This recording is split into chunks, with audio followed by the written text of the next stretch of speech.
Let us all welcome the Supervising Pastor of J1 Pangasinan and the Senior Pastor of J1 Dagupan, Reverend Leo Rojas. Meron po dalawang magkaibigan, sila po ay magkaklase, pero magkaiba po sila ng church. Sabi po alam mo, sister, ang galing ng aming pastor. Sabi nung isa, paano mo naman sabing magaling ang inyong pastor? Kaya niyang mag-preach ng 1 oras, ng kahit anong topic. Sabi, yun lang ang kayang gawin ng pastor mo? Mas magaling ang pastor namin. Paano mo nasabi yun? Kaya niyang mag-preach ng 1 oras, nang walang topic. Sabihin mo sa iyong katabi, pastor mo gayon. The exceeding greatness of God's power. Ephesians chapter 1 verse 18. Ephesians chapter 1 verse 18 hanggang verse 20. Ang sabi po ng Mabuting Balita Biblia sa Tagalog, nawa ay liwanagan ng Diyos ang inyong isip. Sabihin mo sa iyong katabi ay naway liwanagan ng Diyos ang iyong isip. Kung mahilig ka pa rin magpa-picture, ay naway liwanagan ng Diyos ang iyong isip upang malaman ninyo kung ano ang inyong inaasahan sa kanyang pagkatawag sa inyo. Kung gaano kasagana ang pagpapalang inilaan niya para sa kanyang mga mahal.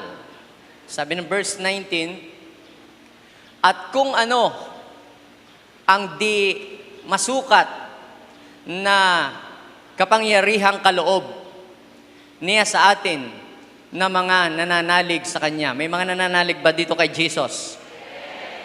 Ang kapangyarihan ding iyon ang muling bumuhay sa ating Panginoong Jesus. Pagpalain ng Panginoon ang Kanyang mga salita.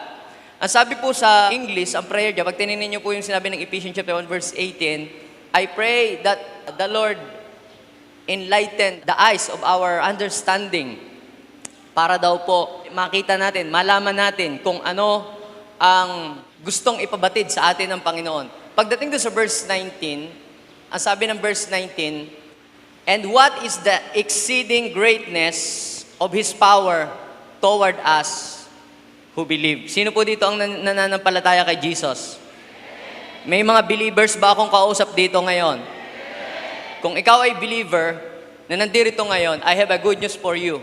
There is a great power that available to those who believe God. Sabihin mo sa iyong katabi, may nakahanda na dakilang kapangyarihan ang Panginoon para sa iyo. Naniniwala po ba kayo? Kayo po ba ay kumbinsido na makapangyarihan ng ating Diyos? 100% sigurado po ba kayo na makapangyarihan ang Diyos? Sino po ditong handang tumindig, handang tumayo at ipagsigawan na makapangyarihan ang kanyang Diyos? Ang kapangyarihan ng Diyos ay higit sa lahat ng kapangyarihan, hindi lamang sa langit, kundi gayon din sa lupa at sa buong mundo. Ang Diyos natin ay makapangyarihan. Meron po 3 magkaibigan na magkakaklase. Sila po ay magkakaiba po ng religion. Yung isa po ay Muslim, at yung isa po ay Buddhist, at saka po yung isa ay Christian. Lagi po silang nagdi-debate sa school. Sabi nung isa, si Allah ang Diyos. Sabi hindi, si Buddha. Si Buddha ang makapangyarihan. Sabi naman nung isa, hindi, si Jesus ang makapangyarihan. Lagi po sila nagdi-debate. Sabi, huwag na lang tayo magtalo-talo. Doon na lang tayo sa may mataas na bangin. Tumalon tayo. Pagkatapos, tawagin natin ang ating Diyos. Kung sino ang mag-rescue na Diyos, yun ang tunay na Diyos. Sabi ng tatlo, ay sige, nagkasundo sila. Pumunta po sila doon sa may mataas na bangin. Tapos nagpalabunutan sila. Ang unang nabunot, natatalon, ay yung Muslim. Sabi, sige, Muslim, tumalong ka. Pagkatapos tawagin mo ang Diyos mo. At kapag ikaw ay tinugon ng iyong Diyos, ay doon na kami maniniwala sa Diyos mo. Patunayan mo na ang iyong Diyos ay makapangyarihan. Kaya siya po ay tumalon at tinawag niya si Allah. Pagtalon niya, sabi niya, Allah! Allah! Allah! Allah! Wala pa po si Allah. Ayan na po mga kapatid. Allah! Naroon sa kalahati, wala pa rin si Allah. Allah! Boom! Patay. Ala na. At ang sunod po na tumalon ay ang Buddhist. At nung pong siya'y tumalon, ay kanya pong isinigaw ang pangalan ni Buddha. At ang sabi niya, Buddha! Buddha! Buddha! Buddha! Tinatawag niya si Buddha. At nung siya po ay nandun na sa kalahati, bigla pang may dumating na karpet. At siya po ay pinasakay doon sa karpet. At siya ay biglang inilipad uli doon sa itaas. At sabi niya doon sa Kristiyano, nakita mo? Makapangyarihan ang Diyos ko. Ikaw, patunayan mo nga ang Diyos mo kung yung Jesus mong yan ay makapangyarihan. Nako, nangatog na. Nag-antanda muna. Tumalon din, tinawag niya, sabi niya, Jesus! Jesus! Ayan na po, malapit na sa lupa. Jesus! Wala pa rin Jesus. Nandun na, isang dipa na lang, Buddha! Buddha! Buddha! Biglang naging Buddha. Kapatid, kung makapangyarihan ng Diyos mo, hindi mo ikakahiya. Ang Diyos natin ay makapangyarihan kaysa sino mang Diyos dito sa lupa at saan man dako ng mundong ito. Makapangyarihan ang Diyos natin.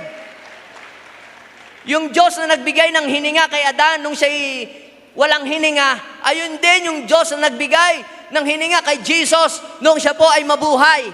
Our God is a powerful God.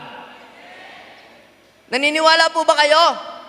Sabi doon, ang kapangyarihan ding ito ang nagbigay buhay sa ating Panginoong Hesukristo. Meron hong isang mayamang businessman. Sila po ay nag-tour sa Israel. Pamilya sana lamang, yung mag-anak. Yung bianan ay makulit, gusto rin sumama. Di sumama na yung bianan. Sila po ay nag-tour sa Israel. Nung nag-tour po sila doon, summer, na-hit the stroke yung bianan. Dinala po sa emergency room, nag-50-50. Pagkatapos after many hours, namatay po. Ngayon, pinag-uusapan po ng pamilya kung anong gagawin. Pinayuhan po siya ng Bureau of Immigration na doon na lamang daw po sa Israel ilibing. Kasi po, kung sa Israel po ililibing, 50,000 lamang ang magagastos. Kung iuuwi pa ng Pilipinas, almost 600,000 ang magagastos. Sabi ho nung businessman, ganun po ba? Siya, dadalhin ko na lang ho sa Pilipinas, kahit 500,000 ho ang magastos. Sabi ho ng official, talagang mahal na mahal ninyo ang inyong bianan, Hindi naman sa gayon. Ako ho ay naninigurado laang. Kasi may nabalitaan ako dito sa Israel, na dito inilibing. After 3 days, ay muling nabuhay. Kapatid, sinong naniniwala dito na makapangyarihan ang kanyang Jesus, mas makapangyarihan pa kay Buddha, mas makapangyarihan pa kay Allah, mas makapangyarihan pa kay Joseph Smith, kay Russell Taze. Bakit? Si Buddha, namatay, inilibing, hanggang ngayon ay patay. Si Muhammad, namatay, inilibing, hanggang ngayon ay patay. Si Joseph Smith ng mga Mormons, namatay, inilibing, hanggang ngayon ay patay pa rin. Si Felix Manalo ng mga INC, namatay, inilibing, hanggang ngayon ay patay pa rin. Si Russell Taze ng mga Jehovah's Witness, namatay, inilibing, hanggang ay patay pa rin. Pero I have a good news for you. Si Jesus nating itinataas dito, who is the anointed one, namatay, inilibing, after 3 days, muling nabuhay. Kaya sino ang makapangyarihan? Doon ka na sa nabuhay. Bakit po? Sapagkat even ang kamatayan ay walang kapangyarihan kay Jesus. Kaya nga sa nabuhay So, now, what is the exceeding greatness of His power? Gaano ba katindi ang kapangyarihan ng Diyos? Pag tinignan nyo sa Genesis, makikita ninyo po doon, mga kapatid, na ipinakita ng Lord doon yung kanyang creative power. Sabihin natin, creative power. Sinasabi lang niya, magkaroon ito, magkaroon yan, at nagkakaroon nga. Sa Exodo, ipinakita ng Panginoon yung kanyang delivering power, kung paano niya inililigtas ang mga Israelita sa kamay ng mga Egyptian. Grabe, sa panahon ni Joshua, ipinakita ng Panginoon yung kanya pong kapangyarihan. Akala po natin, nung mamatay si Moses, tapos na yung matinding pagkilos ng Diyos. Pero ako po ay naniniwala, mga kapatid, mamatay man ang ginagamit na tao ng Diyos, hindi na mamatay ang pagkilos ng Diyos. Pinakamatindi na yung power na ipinakita na iniunat ni Moses ang kanyang tungkod na sabi ni Moses ay C divide 2 equals 2. Nag-divide yung Red Sea. At sila'y nakatuwid, tindi nun. Wala pang nakakagawa nun.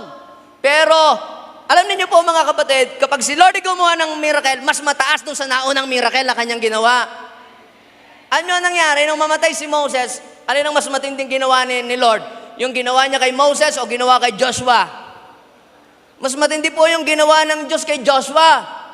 Anong ginawa ng Lord kay Joshua? Pinatigil lang naman niya ang pag-ikot ng mundo. Nabasa niyo po ba yun? O nabalitaan lang? Nung mawala na si Joshua, doon sa Book of Kings, may mas matindi pang ginawa. Ano yung mas matindi doon? Yung pabalikin niya ang ikot ng relo. May nabasa ba kayo doon sa panahon ni King Hezekias? Pinabalik ang ikot ng relo. Gano'ng katindi noon? So kaya ang kilos ng Diyos habang tumatagal, tumitindi. At ako'y naniniwala habang tayo tumatagal na ginagamit ng Lord, patindi ng patindi ang gagawin ng Diyos sa buhay mo. Basta huwag ka lang magbabackslide, basta huwag ka lang mag-give up, mararanasan mo ang mga himala na ipinangako ng Diyos sa kanyang mga salita. Ang sabi ng Biblia, tingnan nyo, what is the exceeding greatness of His power toward those who believe? Kapatid, merong dakilang kapangyarihan na ipinagkakaloob ang Diyos sa mga taong handang maniwala at manalig sa Kanya. Sino yun? Alam niyo po mga kapatid, bakit sinabi ni Paul yung ganyang mga salita? Yung sulat na yan ay sulat ni Paul sa Ephesus, sa mga Ephesian believer. Bakit sinabi niya yan? Kasi po, doon sa Efeso, nung si Paul po ay galing sa Antioch, pumunta siya sa Efeso para siya po yung mag-pioneer ng church doon. Meron pong malaking stronghold sa Efeso. Ano yung stronghold doon? Pag binasa niyo po doon sa Acts chapter 19, umpisahin niyo sa verse 11 hanggang 20 at saka doon sa 21 hanggang 34. Yung 21 hanggang 34 ng Acts chapter 19, si Demetrius na isa pong gumagawa ng mga rebulto, ay kanyang inimpluwensyahan yung mga tao na yung Pablong yan. Kaya na pumunta dito. Nako, sinisiraan niya ang ating Diyos. Nako, masisira ang pangalan ng ating Diyos na si Diana o si Artemis. Pag nagkagayon, hihina ang ating business. Kaya alam niyo po, nagsigawan po yung mga tao, great is Diana for 2 hours. Bakit po? Dahil sa panahong yun, nandun po sa Efeso ang malaking estatwa ni Diana, ni Artemis sa Greek, sa Roma ay Diana. So ibig sabihin kilalang kilala. Kumbaga sa Pangasinan, naandoon ang rebulto ni Manawag. Di ba minsan tayo, ay, naku, bagal ang evangelism dito kasi malakas ang stronghold. Nandito ang estatwa ni Kalunsod. Naku, hihina ang ating evangelism niya. Naku, may mabigat. Kapatid, hindi mo naiintindihan yung exceeding greatness, power of God. Mas makapangyarihan ang Panginoon sa lahat ng stronghold, territorial spirit na naandoon sa lugar ninyo.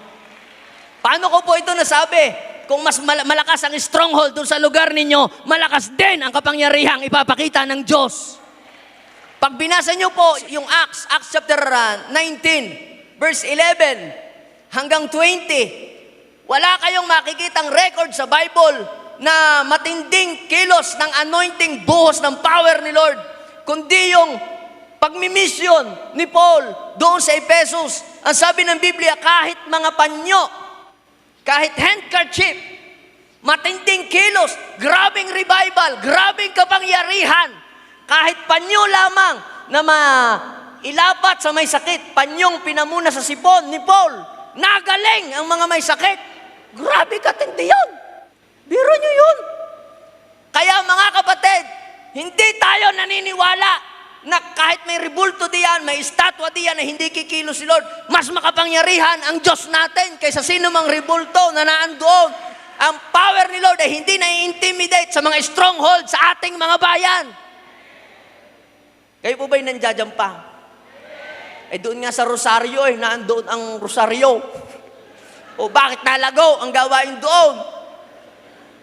Doon sa amin, naandoon ang Manawag. O bakit kami magdadalawampung simbahan na doon? Kaya kapatid, walang anumang stronghold na po pwedeng tumapat sa ating Diyos. Naalala niyo po ba? Nagkaroon ng tagisan ng kapangyarihan ng Diyos sa Exodo. Pinaharap ang representative ni God sa mga Egyptian, si Moses. Nung una muna, primera muna. Yung mga ahas-ahas muna. Ayun namang mga ano doon, mga magician doon. Nag-display din sila ng power. Ginagaya din. Pero imitation, made in China, yung kanilang miracle. Kaya yung ahas ni Moses, nilunok. Bakit nilunok? Ay, made in China eh. Fake. Kinain, natalbugan. Habang tumatagal, nung una nagagaya pa. Pero nung nagsegunda, trisera, kwarta, nako, iwan. Kulelat. Ipinakita ng Diyos ang kanyang kapangyarihang napakatindi sa bansang Egypt. Kaya mga kapatid, ang ating pong pinaglilingkurang Diyos ay hindi po siya Diyos na inutil na Diyos na walang kakayahan. Ang ating Diyos ay Diyos na makapangyarihan. Dapat nating ilagay sa ating puso at dapat nating ilagay sa ating isip na ang ating pinaglilingkurang Diyos ay Diyos na makapangyarihan sa lahat. Kasi kapag hindi mo yan inilagay sa iyong puso at sa iyong isip, kakabahan ka, matatakot kang mag-share, matatakot ka sa demonyo at sa mga kung sino. Pero kapag ang Diyos ay nasa sa iyo, ang sabi ng Biblia, if God is with us, no one can against us. It takes exceeding greatness of His power para po tayo ay magamit ni Lord effectively. Pansinin niyo po, ano nangyari sa walls of Jericho? Guinness Book of Record. Pinakamakapal na pader, pinakamatibay na pader sa buong mundo. Ang ipinagmamalaking pader ng mga taga Jericho. Inikutan lamang ng 7 beses, parang kastilyong buhangin bumagsak. Yun ay bumagsak. Hindi dahil sa ingay ng mga Israelita, yun ay bumagsak dahil sa kapangyarihan ng Diyos. Ganong kakapangyarihan ng Panginoon. Yung Diyos na makapangyarihan yon ang tumawag at gumawa kay Abraham na bilang isang magdakilang tao. It takes greatness of God's power para maging dakila ang isang tao. Nung si Abraham ay sumunod, si Abraham ay binigyan ng Diyos ng great power. Sabihin natin, great power. Sino ditong naniniwala na siya'y kabilang sa lipi ni Abraham? Tayo ay merong Abrahamic covenant. Meron tayong Abrahamic anointing. Pero alam niyo po ba ang anointing power na nag-ooperate kay Abraham? Tanungin niyo ako, ano? Una, Abraham has the power to get wealth. Wala yatang may gusto noon. Oh, Genesis 13 verse 2. Abraham has the power to get wealth. Sinong gusto noon? It takes power para ikaw ay makapag-impok ng yaman. Basahin nyo Genesis 13 verse 2. Ano pang power ang meron sa Abraham? Abraham has the power to conquer territories. Basahin nyo po yung Genesis 13 verse 14 hanggang 17. Pagkaalis ni Lot, ang sabi ni Lord kay Abraham, tumanaw ka sa iyong paligid, sa iyong palibot, lahat ng naaabot ng tanaw mo magiging iyo. Kaya apakan mo na. I will give you every place where you set your foot. You will dominate the nation. You will dominate Canaan and every part of the world. Sabihin mo sa iyong katabi, kailangan natin yun. Sa pagbubukas ng mga churches, kailangan natin ang anointing na kagaya ni Abraham. Anong anointing yun? Anong power yun? Power to conquer territories. At hindi lang yun. Anong power pa nag-ooperate sa kanya? Doon po sa Genesis chapter 14 verse 16, nung ang kanyang pamangkin na matigas ang ulo ay namuhay doon sa Sodoma, di nadadala binihag ni Kedorlaomer at ginawang alipin, nabalita ni Abraham. Doon sa Genesis chapter 14, si Abraham, he gathered 318 trained men born into his household. Kaya kung ikaw ay pipili din lamang ng minister na gagamitin sa church, dapat born into your household. Kung magpapadala ka ng disipulo, ng pastor, hindi ka mag-hire sa ibang church o hindi ka kukuha sa kung saang Bible school, dapat sarili mong anak, dapat born into your household. Dahil baka yan akala mo minister, yan pala monster. Sabihin mo sa iyong katay, dapat born into your household. At sabi, hinabol nila ang mga kaaway. Pagdating doon sa Genesis chapter 14 verse 16, sabi doon, and Abraham, bring back what the enemy has stolen. Sabihin mo sa iyong katabi, kailangan natin yan. Lahat ng inagaw ng kaaway sa atin, hallelujah, meron tayong kapangyarihan na iyan ay pabalikin. Yan ang Abraham's anointing. Ano pa? Ang Abraham's anointing, mga kapatid, sa Genesis chapter 20 verse 17, Abraham has the power to heal the sick.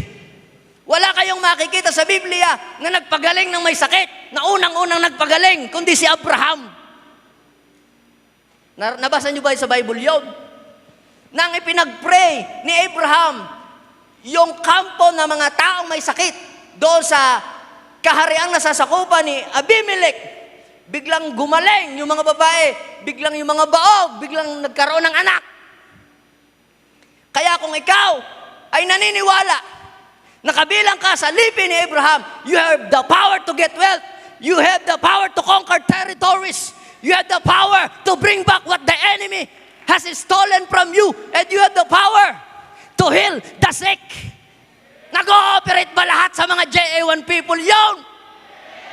Lahi tayo ni Abraham Buhay pa ba kayo?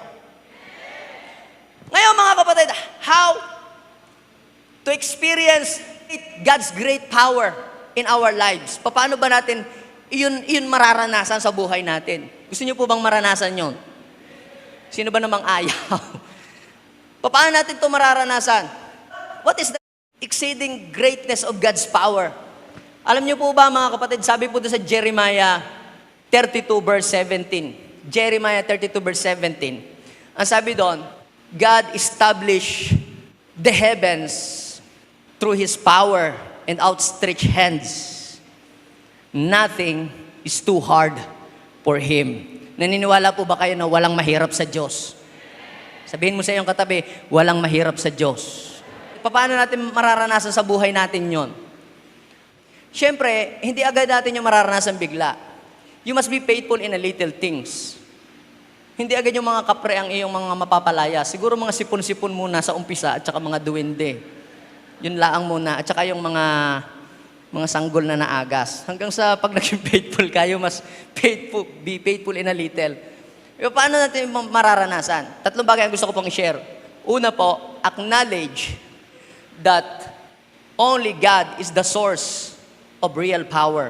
Sabihin mo sa iyong katabi, acknowledge that only God is the source of real power.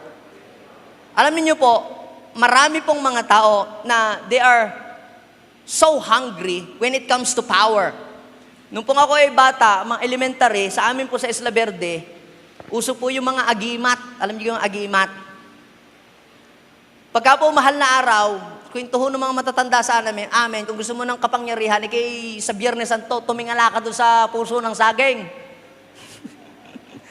At yun ay abangan mo, pag nahulog yung ngumanga ka, at ikay magkakaroon ng kapangyarihan. Sabi naman ng isa kong tiyuhin na kapatid ng aking ina, ikay kumagat sa puno, at ikay magkakaroon ng kapangyarihan. Ako nga na may kumagat sa puno, nagkasungki-sungki tuloy ang aking ngipin. Alam niyo po mga kapatid, yung iba'y pumupunta pa sa Mount Apo, Mount Banahaw, Mount Makiling, para lamang sila ay magkaroon ng kapangyarihan. Alam niyo po mga kapatid, dapat nating maintindihan, hindi na tayo kailangang lumangayo, mga JA1. Nasa atin na ang real source of power. Katabi na natin, kasama na natin. At yun ay si Jesus. Nangako na I will go with you until the end of the age. Are you with me? Sabi ho nung isang albularyo noon sa isla, ay kahit naman yan sa demonyo, ay yan na may gagamitin ko sa mabuti. Sa mabuti ko naman gagamitin, pagtulong sa kapwa. Kapatid, kahit pa yan ay Pagtulong sa kapwa at sa mabuti, kung sa demonyo galing, masama pa rin yun. Di ba ga? Ay gusto mo na din lamang ng magagamit sa mabuti, ay di sa Diyos ka na dumikit. Sa Kanya ka na dumirekta. Alam niyo mga kapatid, dapat nating maintindihan na walang ibang source ng power, na tunay na power, kundi yung Diyos natin, na ating pinaglilingkuran dito sa JA1. Ang sabi po doon sa Acts chapter 1 verse 8, basahin natin yon. But you shall receive what? When what? When the celebrities come. You shall receive power when what? When the Holy Spirit has come upon you. And right after that, you will become what? You will become a witness to Jerusalem, to Judea, Samaria, and to the uttermost part of the world. Kapatid, ang kapangyarihan, kaya binibigay sa atin, yan ay may purpose, not just for spiritual picnics, o para tayo kiligin lagi, kilig-kilig, kinikilabutan, yan. Hindi yun limited para doon lang, kaya binibigyan ng kapangyarihan, para tayo lamang ikiligin pag nag-pray-pray. Hindi yun. May purpose, kaya bibigyan ng Diyos ang kapangyarihan para Para humayo ka at gumawa ng mga disipulo sa buong mundo. Kung hindi ka din lang naman magdidisipulo, bakit ka bibigyan ng kapangyarihan? Papanisin mo lamang yon. Kaya bagay nandiyan pa. Kaya ang bubuhusan lang ng Diyos ng matinding kapangyarihan ay yung handang humayo at gumawa ng mga disipulo. Malinaw yon. You shall receive power. Sabi ng Matthew, chapter 28, verse 18, all authority in heaven and on earth has been given to what? To me. Kaya sabi ng Lord, go. So, dito makikita natin mga kapatid, discipleship is God's strategy to win the world. Discipleship is God's strategy to dominate the nation, to transform our nation. At magagawa mo lang yon kapag ang Holy Spirit ay nasa iyo. Hindi mo kayang magdisipulo ng matinong disipulo kung wala sa iyo ang Panginoon. Because apart from God, you can do nothing. Apart from the Holy Spirit, wala kang magagawa. Hindi ka makapagbabago ng tao. Agree ba kayo doon? Mapupunta lang yung discipleship sa disciple chicks. At yung Bible study, daddy, magiging Bible study lang yan. Pag wala ang Holy Spirit. Sometimes, kinakailangan gumawa ng mga pakulo, mag-invite ng mga celebrities para dumami ang tao sa church. But the power of God is enough. Hindi natin kailangan ng celebrity para dumami ang tao. Hindi natin kailangan kopyahin ang style ng mundo para dumami ang tao. The power of the Holy Spirit is enough. God can run His church through His power. Kapag ikaw ay umimbento ng mga pakulo, ng mga celebrities, para dumating ang tao sa church, it take more celebrities para ma-retain ang mga tao sa church. Kailangan mo laging mag-imbita. Are you with me? Pag ang tao nasanay sa merienda, kaya lang pupunta sa church may merienda, it takes more merienda para mapanatili ang mga tao sa church. Pero pag may mga disipulong puspos ng Espiritu, sapat na ang mga disciple na nagdi-disciple para dumami ang tao sa simbahan. Pupunta hindi dahil sa merienda, pupunta dahil na andon ang presensya ng Diyos at ang pag-ibig ng Diyos ay nararamdaman sa church. Come on! Sinong naniniwala doon? Kapag kapangyarihan ng Diyos, ang ating impronta, hindi magastos. Sabihin mo sa iyong katabi, hindi magastos. Ang sabi ng Luke chapter 10, verse 19, I have given you, what? Authority to trample the snakes and the scorpion and over all the power of the enemy, and nothing by any means hurt you. Yung pong authority at saka yung pong power, sa Tagalog parang parehas lang na ang meaning, yung kapangyarihan. Sabihin natin kapangyarihan. But what is the difference between power and authority? Yung pong power, kapag sinabi natin power is the ability to do something or to influence. Ito po yung ability to do something. Halimbawa, ito. Binuhat ko itong speaker na ito. Sa lakas ko, nabuhat ko yung speaker. That is power. Pero kapag sinabi kong, Brad, buhatin mo nga yung speaker na yon. Dalahin mo yon doon. Anong tawag doon? Authority. Halimbawa, ikaw ay pulis at may paparating na truck na malaking truck. Biglang sabi mong, stop! Sa palagay niyo, titigil kaya yon o hindi? Kahit yun yung malaking mama ang nagdadrive, titigil yon. Bakit? Kasi pag sinabi pong authority, ito po ay right to give a command or order. Naalala ko ho yung kumain ako sa restaurant. Kakain pa lamang pala. Ako ay nag-order. Yung waiter na babae, "Sir, what is your order?" Sinabi ko yung order. Tapos mamaya ay dumating na. Ay ako ay gusto kong lumipat ng upuan. "Sir, ito na po yung order nyo. Saan ko po ito ilalagay?" Sabi ko ho dun sa babae, dunamis. Hindi na gets. Sabihin natin, power and authority. So, tingnan ninyo, dapat nating ma-recognize, ma-acknowledge na walang ibang pinanggagalingan ng power, ng totoong kapangyarihan, kundi ang Diyos. Yung iba sa mga rosaryo, yung nagbubutil-butil ng mga panalangin, sa buntot pagi, sa mga puon-puon, sa mga agwa bindita. Naalala ko yung nag-deliverance yung, wala naman ako, hindi ako kasama dun eh. Sa isang school ng aming outreach, una tinawag ho yung pare. Nagkasabay-sabay sila. Isang pastor ng Baptist, mga pare at madre, at saka JA1. Ang ginawa naman ng ating kapatid, mautak, pinauna silang lahat. Una muna yung mga madre, nagwisik-wisik, naubos na yung agwa bindita. Hindi pa lumayas, inihagis na yung Ang nangyari, sila ang umalis. Totoo yun, true to life story. Tapos ngayon, ang ginawa naman ng isa, tinawag din naman yung may doctoral degree. Mga PhD, yung puro hangin ng dala. DVD, CD, yon. Totoo, may libro pa nga yun na ginawa eh. Siguro nabasa nyo na ang libro nun. Hindi rin mapaalis. Ano nangyari? Sila ang umalis. Ito ng ating kapatid. Nung siya na, sabi, hawak-hawak yung mga napupusis. Siya, magpahinga muna ho kayo. At kayo ay magmerienda. Muna at kayo'y kanina pampagod. Alam nyo, kinausap lang. Wala pa yatang 3 minuto. Nakalaya na, matino na. Pagkatapos nakapag-cell group na sila doon. Kanino ngayong Diyos ang makapangyarihan? Sabihin mo sa iyo, kita mo? Kaya huwag tayo mag-aalinlangan.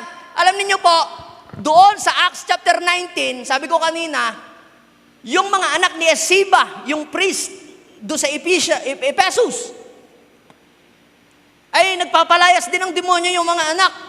Sabi, sa pangalan ni Jesus na ipinapangaral ni Pablo, lumayas kayo. Alam nyo, sabi ng mga demonyo, kilala ko si Pablo, kilala ko si Jesus, kayo, hindi ko kayo kilala. Alam nyo po, ang nangyari, sila'y nilundag ng masamang espiritu at niluray-luray ang mga damit, kaya sila'y hubad nung umalis. Lahat sila'y nahubaran. Kaya huwag kang magpapalayas ng demonyo nang wala ang anointing ng Diyos sa'yo, baka mahubaran ka. Alam nyo po, bakit? Saan ang gagaling ang kanilang source of power? Pag binasa nyo doon sa verse 19 to 20, ang kanila palang source of power ay sa black magic. Kaya hindi mo po pwedeng gamitin na nag-ritual ka tapos gaganamitin pangalan Jesus, kapatid. Si Lord, hindi siya nagko-compromise. Kaya ang kailangan natin yung purong kapangyarihan ng Diyos, walang halo. Baka naman yan, kayo ay may halo. In Jesus' name, lumayas ka. Aray ang asin. Wiwisikan mo pa ng asin. In Jesus' name. Mantika. Ano yan? Exorcism na yon. Sa deliverance, walang gayong-gayon. Amen? Bulong laang, nalayas ng demonyo. Amen? So, dapat nating maintindihan yung real source of power ay walang iba kundi si Lord lang. Sabihin mo sa iyong katabi, dapat si God lang. In my name, sabi ni Jesus, you will cast out devil. Hindi mo tatakot. Kilala mo ba ang bishop namin? Magaling yun. Gagawin mo panakot si bishop. Alam niyo po mga kapatid, sa pangalan ni Jesus, sabi, in my name, you will cast out devil. Now, pangalawa na bagay, para ito maranasan natin ay become a willing vessel. to carry His power. You must become a willing vessel to carry His power. Alam natin, ang Diyos ay makapangyarihan. Pero it takes vessels para mai-transfer yung kapangyarihan ng Diyos sa mga tao. Naalala mo yung story doon sa 2 King chapter 4, verse 1 to 7, yung isang boteng langis. Pero kailangan ng isang boteng langis at kailangan din ng mga vessel. At mula doon sa isang boteng langis, sasalinan yung mga empty vessel. Ano pong ibig sabihin doon? Kailangan ng Diyos ng imbakan ng kanyang kapangyarihan. At sino ang available dito? Bakit ang mga disipulo ni Jesus ay gumawa ng mga pambihirang himala? Yung daanan lang ng anino, ay gumaling na. Bakit? Sapagkat sila po ay naging available. Sa dinami-dami ng tao, lahat, sabi nung isa, susunod po kami, pero Lord, may pupuntahan muna. Susunod ako, pero magpapalibing ko muna yung aking ama. Lord, susunod ako, pero teka muna.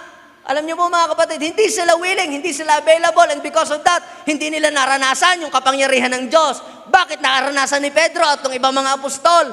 Ang sabi ng Biblia, Lord, tingnan ninyo, iniwanan namin ang lahat at sumunod kami sa inyo. Kaya kapatid, kung ikaw ay willing and available para kay God, ikaw ang makakaranas ng matinding kapangyarihan ng Diyos. So ano pong ibig sabihin? Kailangan tayo ay maging willing vessel. Tayo ay maging available para sa atin ni God. Isasalin yung kanyang kapangyarihan.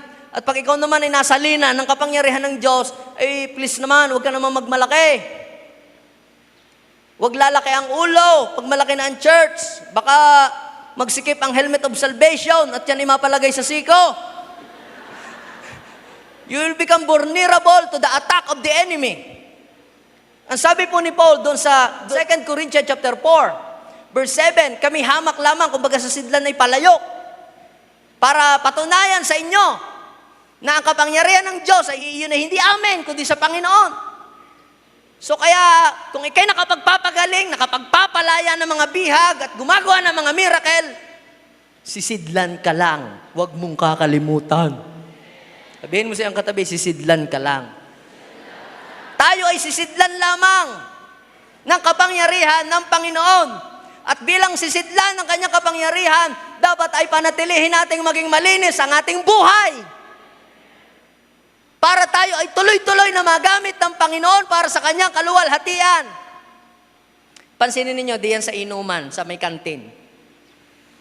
Pagka ang isang iinom ay kukuha ng baso, iinom, ilalagay doon sa lamesa.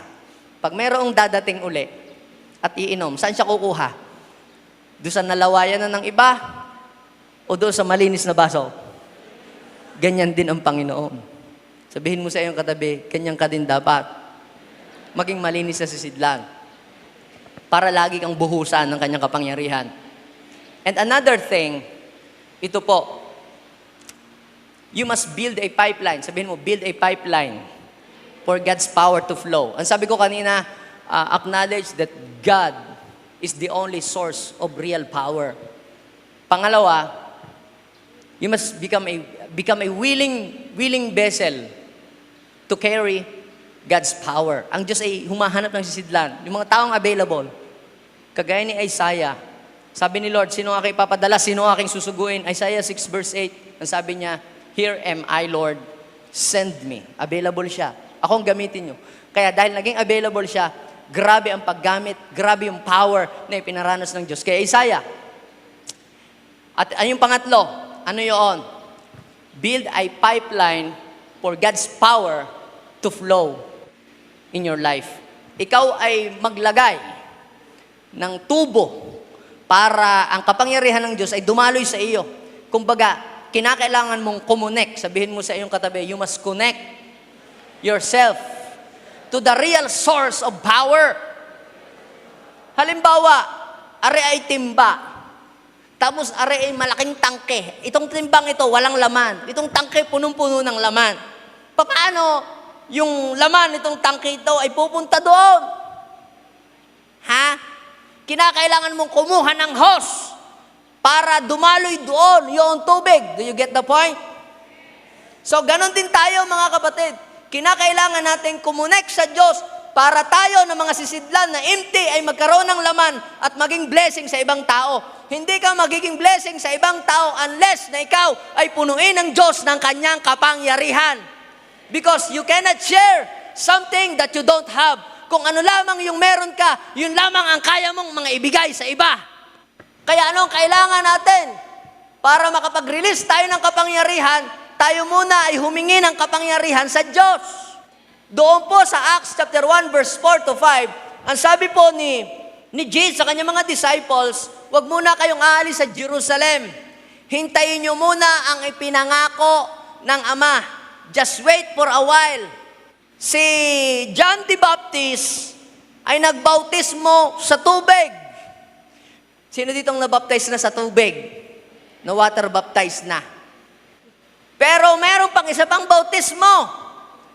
Pagdating ng ipinangako ng Ama Espiritu, kay babautismohan sa Espiritu. Sinong nabaptize na dito ng Holy Spirit? Sino dito yung nag-i-speak in tongues na? Taas ang kamay.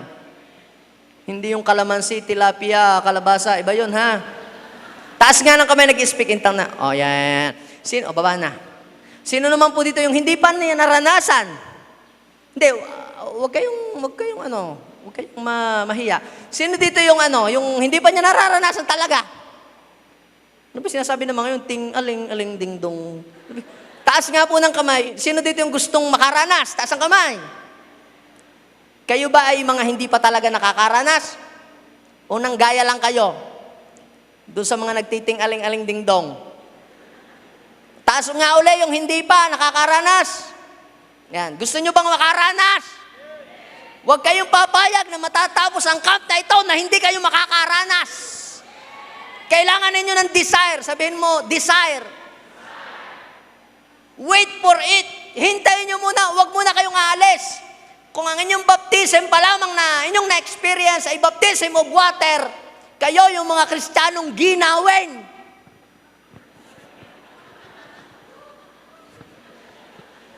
Ako no'y nabaptize ng tubig. Nako, ako ay ginawin na Kristiyano. Pero nung ako po ay 16 years old, pero bago nangyari sa akin, dinisire ko talaga, Lord, gusto ko pong mapuspos. Ano kayong mga pinagsasabi ng mga yon? Gusto ko rin noon. Nung ako ay 16 years old, ako po ay napuspos. Ako po ay mahiyain. Wala akong kaibigan sa school, hindi ako masalitang tao. Nung ako ay napuspos ng Espiritu Santo, ako ay umingay. Araw-araw, may dala akong Bible. Nagme-memorize ako ng verses. Preach ako ng preach sa school. Tapos, yung mga tao pinatatanggap ko sa Panginoon, umiiyak. Anong nangyari sa akin? Kapatid, your life will never be the same when the Holy Spirit come upon your life. Kapag dumating ang Holy Spirit sa iyong buhay, hindi ka na magiging kagaya ng dati, mababago ang buhay mo. Yun ang tanda na ang isang tao ay kinasihan ng Espiritu Santo, mayroong fruit of the Holy Spirit. Uy, napuspos siya, pastor. Bakit? Natumba. Nangatal siya. At saka kinilabutan siya. Hindi, baka masisiar lang yun, kapatid. Huwag kayong masyadong madisip doon sa, ay, puspos na puspos siya. Hallelujah! Hindi ko alam kung anointing yun o nervyos. Ang palatandaan ko lang sa isang taong nagsasabing siya'y puspos ng Espiritu Santo, 9 fruit of the Holy Spirit. Wala nang tatalo doon. Bakit? Ay, yung mga PBMA nga, mga espiritista, nanginginig din ganyan. Nai-slain din eh. Pagkatapos ay nagyoyosi doon sa tindahan. So, anong kapuspusan yun? Ang alam ko, napupuspos ang Espiritu Santo, may nababago sa kanyang buhay araw-araw. Kaya wag muna kayong aalis. Hintayin nyo muna ang pagbaba. Alam niyo, kahit kasama nila ng mga disciples si Jesus, panay ang away. Awayan sila ng awayan. Tama, mali. Pero grabe nung bumaba ang Holy Spirit. Yung pag-ibig naghari sa kanilang buhay. Paano nangyari sa kanila yon? Meron pong ways to receive God's power in our lives. Una po ay through prayer. So sabi po doon sa Acts chapter 1 verse 14, lagi silang nagsasama-sama para sila'y manalangin. Nagpe-pray sila. Pray sila ng pray. Naghihintay talaga, wala pa yung pagbaba ng Holy Spirit. Pero sila'y may uhaw sa puso nila. Hindi pa nakikita ng mata ni naririnig ng tenga kung ano yung Holy Spirit. Kung ano ba gayon. Hanggang sa pagdating doon sa chapter 2, copy pray, nung uhaw na sila talaga, bumaba ang Holy Spirit, yung power ni Lord, yung mga dila ng apoy, bumaba sa kanilang mga bibig, at napuspos ng Espiritu Santo yung 120, nagsalita sa ibang wika na bago ang buhay, at gumawa sila ng mga himala, at lumago ang mga church. Kapatid, hindi natin kayang gumawa ng mga disipulo kung wala ang banal na Espiritu. Maniwala kayo sa akin. Organisasyon lamang ang inyong mabubuo na purong puno ng tampuhan. Pero ang mga disipulo na nababago, ayan ay sa tulong ng banal na Espiritu Santo. Agree ba kayo doon? So doon sa Acts chapter 4 verse 31, pagkatapos silang manalangin, nayanig yung place, at pagkatapos, ang nangyari, napuspos silang lahat ng Espiritu Santo. Alam niyo, sino may power bank dito? Anong purpose ng power bank na yan? Para kapag na-empty yung inyong cellphone, anytime, pwede niyong i-charge. Pero kung ang inyong power bank naman ay empty dit, walang laman, walang silbi yung power bank na yan. Sapagkat ang power bank na meron ka, ay nakadepende din lamang sa kuryente. Na kailangan mo yang i-connect doon sa talagang mismong source of power para siya'y maimbakan ng kapangyarihan, para kahit saan ka pumunta, pwede mong magamit. Pero pag yan naman, ay nilagyan mo ay 5 minutes mo lamang isinaksak sa kuryente, mapupuno na agad yon. Tagalan mo. Hindi yung nagmamadali ka na lang mag-antanda, tapos sino ang nag-like, sino ang nag-comment. So, mga kapatid, it takes more time. Matagal na paghihintay, matagal na pagre-recharge para tayo mapuno ng kapangyarihan ng Diyos. Sabi po sa Luke chapter 6 verse 19, si Jesus ay nagtataglay ng kapangyarihang magpagaling ng lahat. Nabasa niyo ba yun? Luke chapter 6 verse 19. Jesus has the power to heal every sickness and diseases. That time, siya ay nasa katawang tao. Pero bagamat siya ay nasa katawang tao, sabi ng Biblia, meron siyang kapangyarihang magpagaling ng lahat ng may sakit. Ano ang kanyang sikreto? Gusto niyong malaman? Sabihin niyo sa akin, ano? Ang sikreto ni Jesus pala, mga kapatid, ay prayer. Sabihin natin, prayer. Sa Mark chapter 1, verse 35, Jesus is a man of don't watch prayer. Madaling araw pa, bumabangon na at nag-pray. Sa Luke chapter 6 verse 12, Jesus is a man of overnight prayer, magdamag na nananalangin. Matthew chapter 4 verse 2, Jesus is a man of prayer and fasting. So dito makikita natin, mga kapatid, halos yung oras ni Jesus, hindi na siya natutulog. Nagpe-pray. Bakit po? Dahil alam ni Jesus ang prinsipyo na hindi ka makapagbibigay ng isang bagay na wala ka. Minsan tayo, minister na tayo. Empty na pala tayo. Wala na tayong maibigay. Nahigop na ng lahat ng miyembro ang ating dugo. Pero minsan si Jesus, hinahanap siya ng mga tao. Anong ginagawa ni Jesus? Natago. Bakit? Kasi exhausted na siya. Wala na siyang maibibigay eh.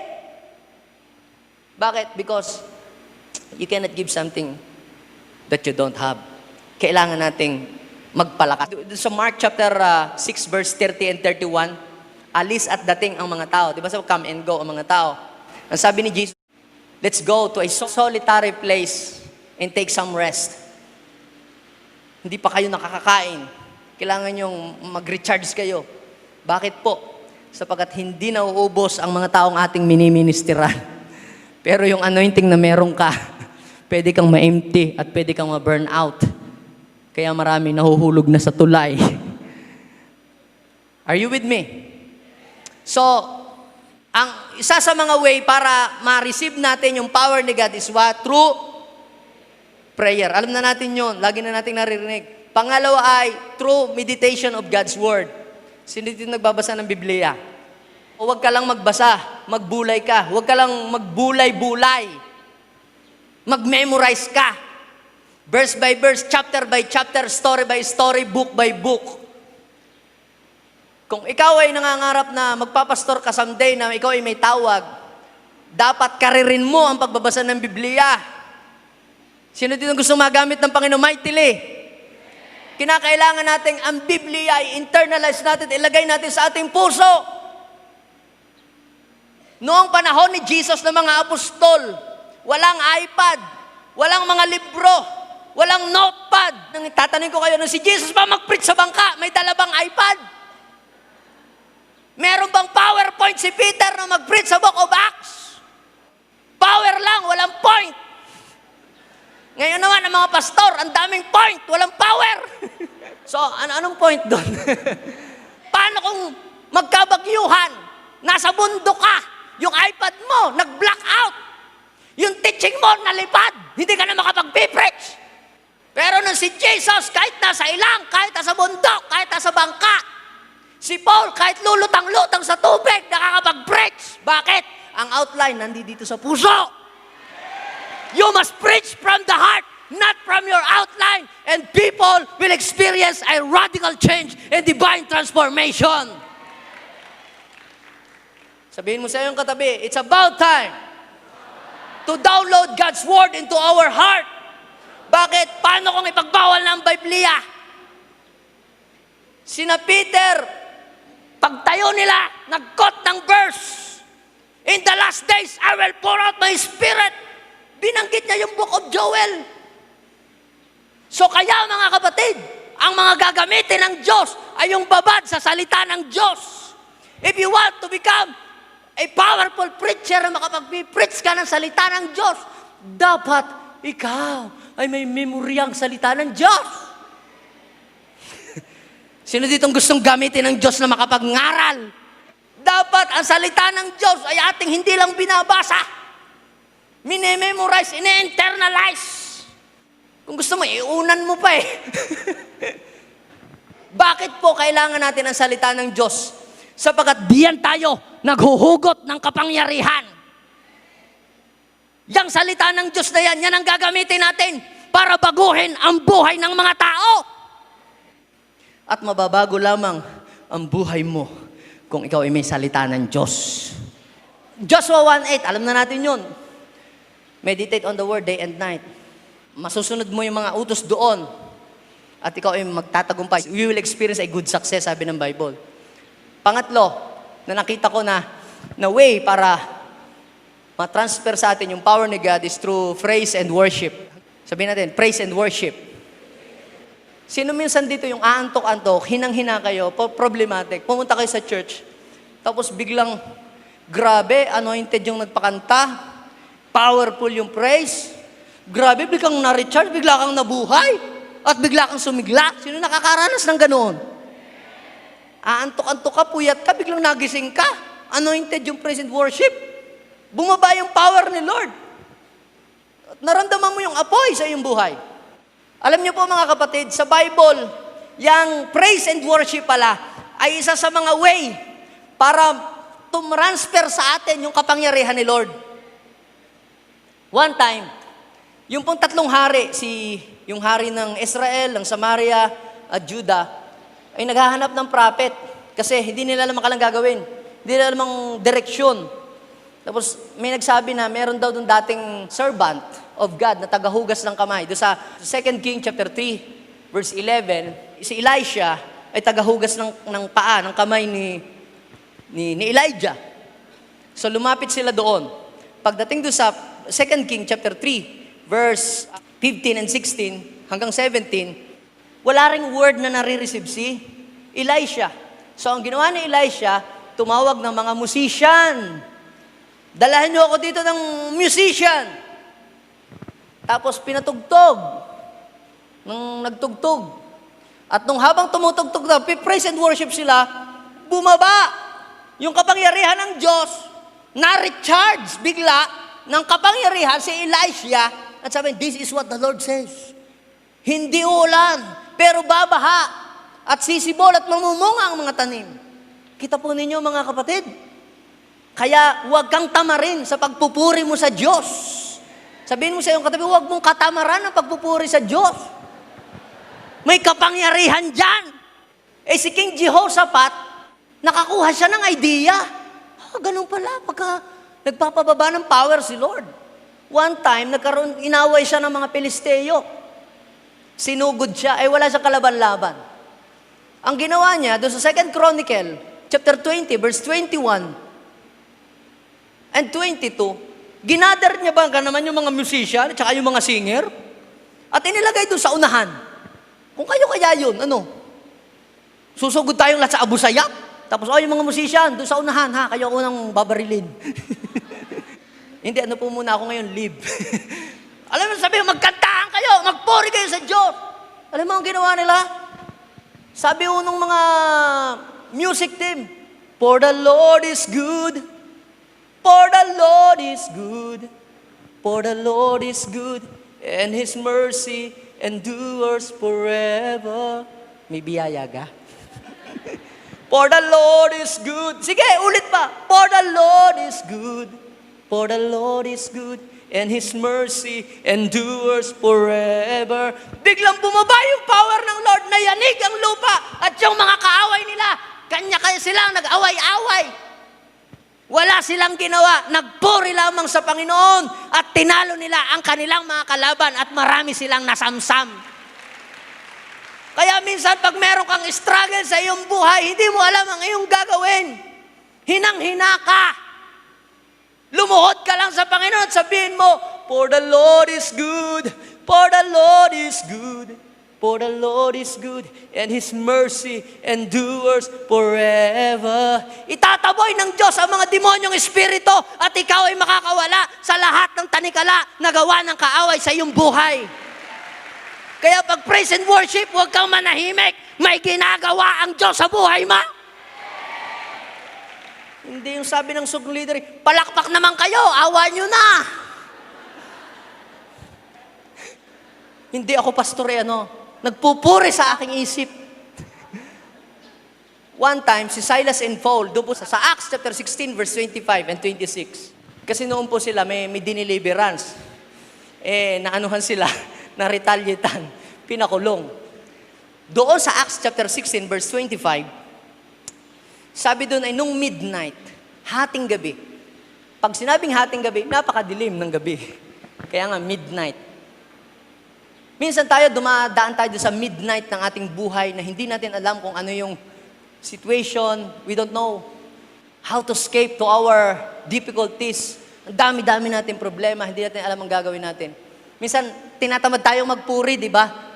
Pwede ba doon sabi mo sa chairman, pwede po bang leave muna ako sa music, hindi ako makakakanta.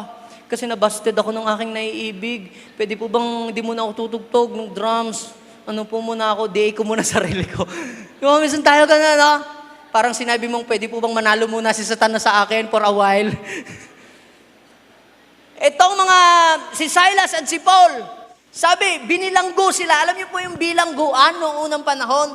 Hindi ho air condition yun. Mas maganda pa nga ho yung bilanggo dyan sa City Jail. May TV pa. May tagamasahe pa doon. Ito, parang tunnel yan, ganyan, na ang silipan, nandun sa ibabaw.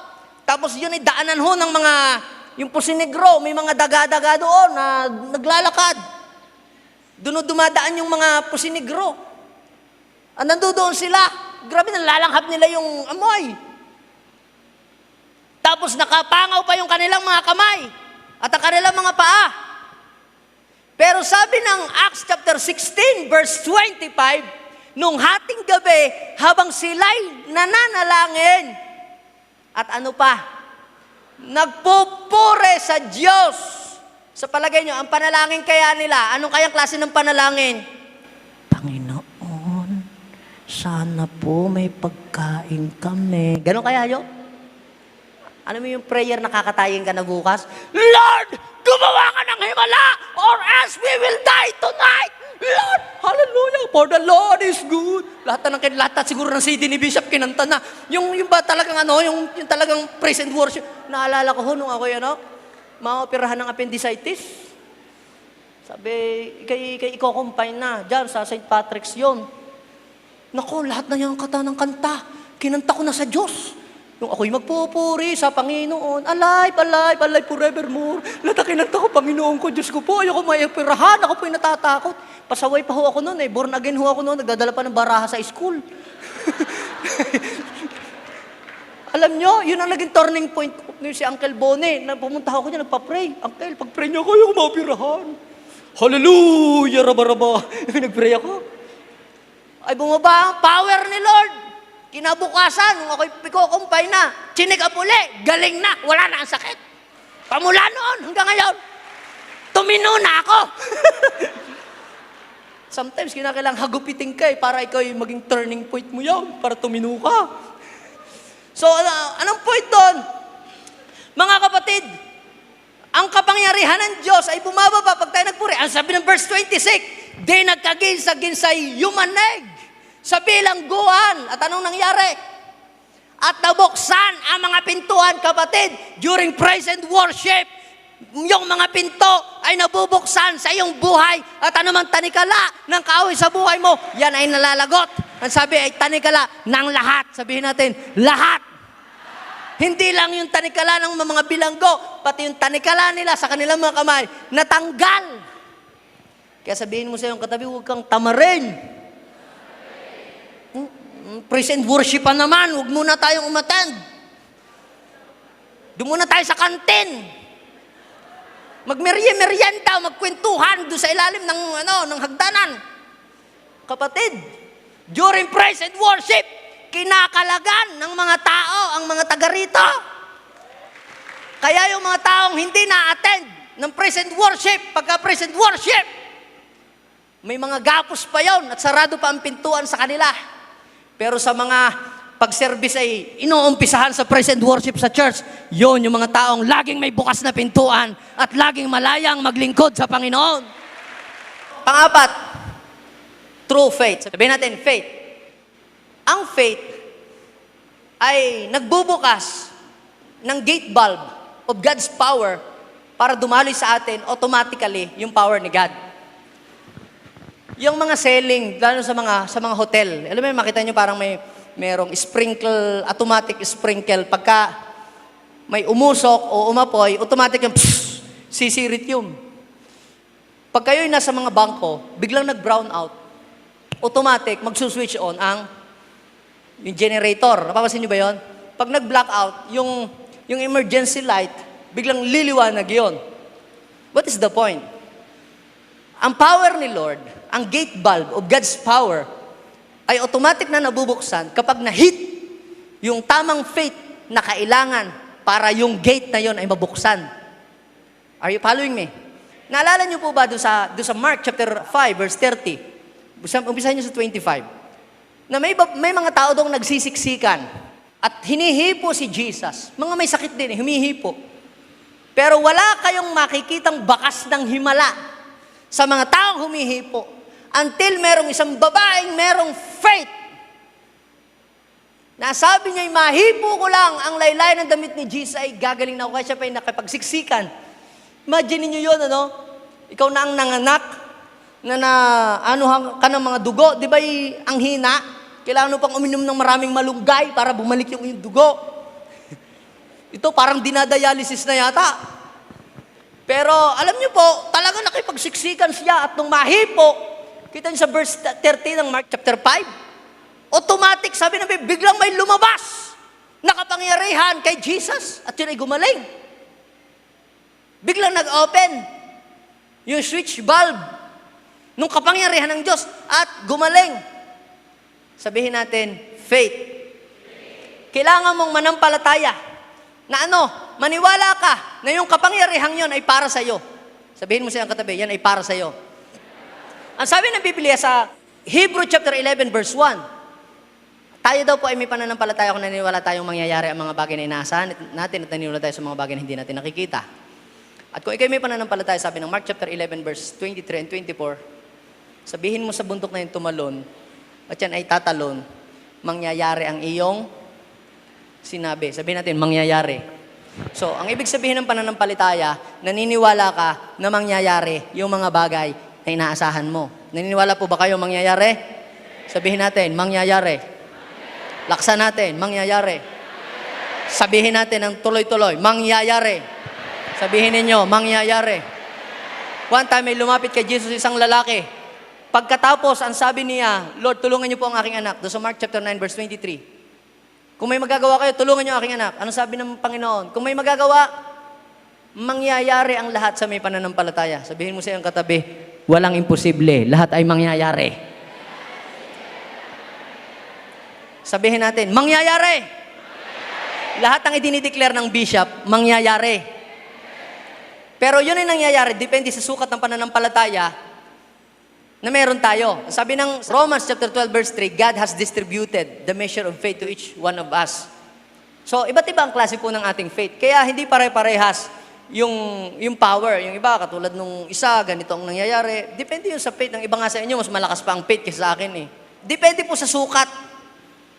Kaya, mas higher ang faith, pa-increase yung power.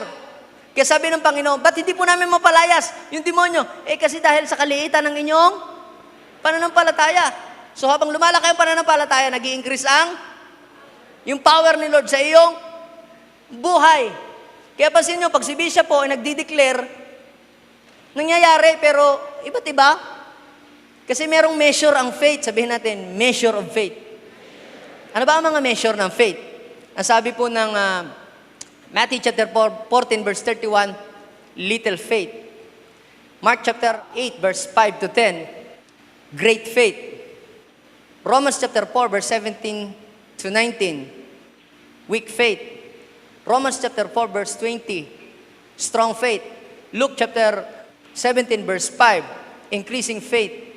Acts chapter 6 verse 5, full of faith. James chapter 1 verse 6, unwavering faith. James chapter 2 verse 5, rich faith. James chapter 2 verse 17, dead faith. So bahala ka na kung aling sukat ng pananampalataya ang gusto mo doon. Kaya pag sinabi ni Bishop na, ang lahat ng J1 people ay magkakalupa. Oh, lahat nangyayari yun. Yung iba nagkakalupa sa Tagaytay, yung iba nagkakaroon ng 100 square meter na lupa, 1,000 square meter na lupa, yung iba 300 square meter na lupa, yung iba nagkakalupa sa bayan, nagkakalupa sa bundok, sa bukid. Depende sa pinananampalatayanan mo.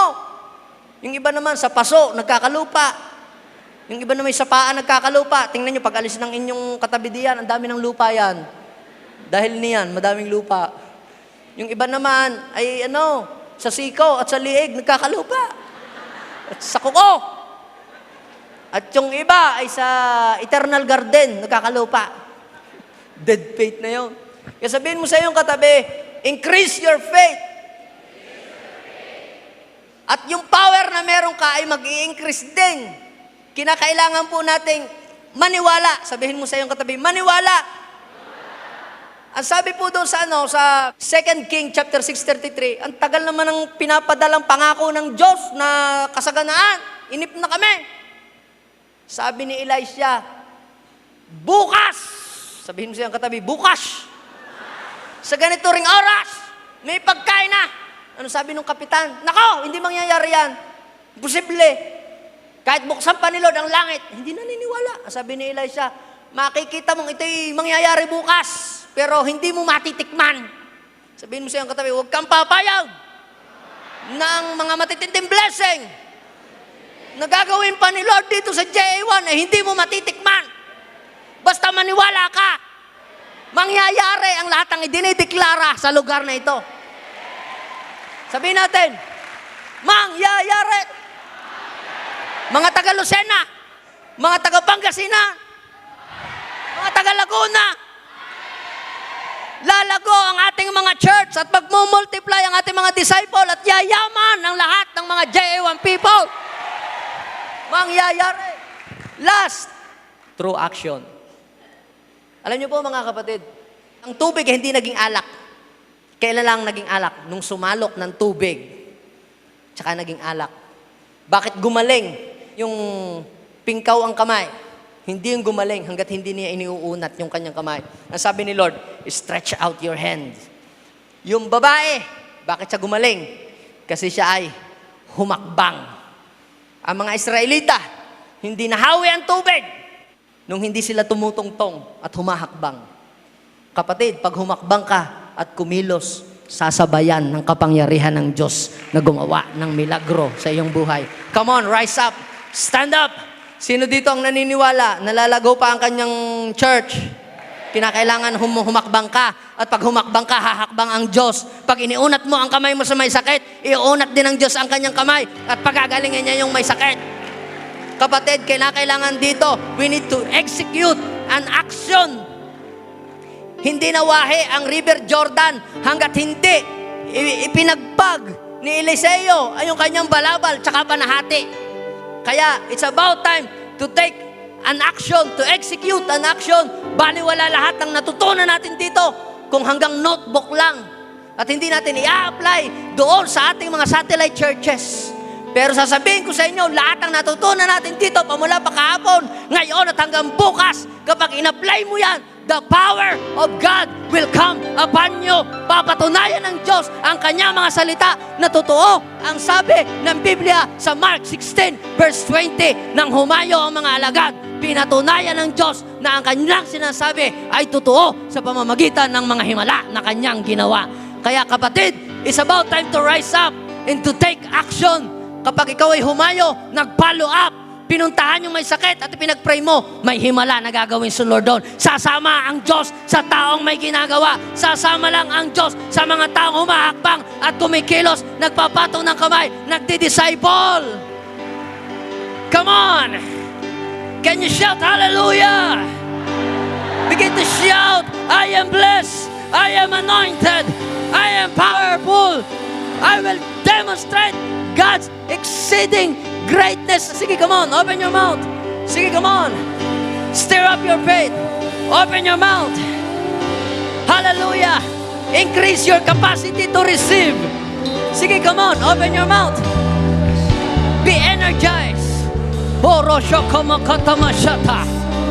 hallelujah, hallelujah. Yung mga gustong mabaptize ng Holy Spirit, punta dito. Yung mga hindi pa nababaptize, ha? Yung hindi pa nababaptize ng Holy Spirit, na kayo'y nauuhaw sa kapuspusan ng Espiritu Santo, takbo. Yung gusto lang na mabaptize, yung hindi pa nag-speak in tongue, yung buong uhaw. Oh! Sige, yung hindi pa nababaptize, ha? Lapit-lapit ang kaunti. Move closer, move closer. Yes, yes, yes. Come on. Be hungry, be hungry. Yung hindi pa nababaptize, ha, ng Holy Spirit. Sige. Hallelujah. Sige, come on, come on, come on, come on. Kayo na mga hindi pa nababaptize, mag-hallelujah kayo. Begin to say hallelujah, hallelujah, hallelujah. Begin to say hallelujah, hallelujah. Begin to say hallelujah, hallelujah, hallelujah. Sige, come on, tuloy-tuloy. Hallelujah, hallelujah. Thumbs up. Father, I pray right now, you said into your word, in the last days, you will pour out your Spirit upon all flesh. Panginoon, nananalangin ako ngayon sa mga taong nauuhaw sa Espiritu ng Diyos. Babaan mo ang mga sisidlan na bukas. Oh, sige, come on. Kung gusto ninyong uminom, dapat ay nakabukas ang bibig. Sige, kayo, open your mouth. Sige, open your mouth. Open your mouth, open your mouth. Ibukas ninyo ang inyong bibig, bukse. Be filled, be filled. Let the rivers of God's anointing flow. Sige, more, more.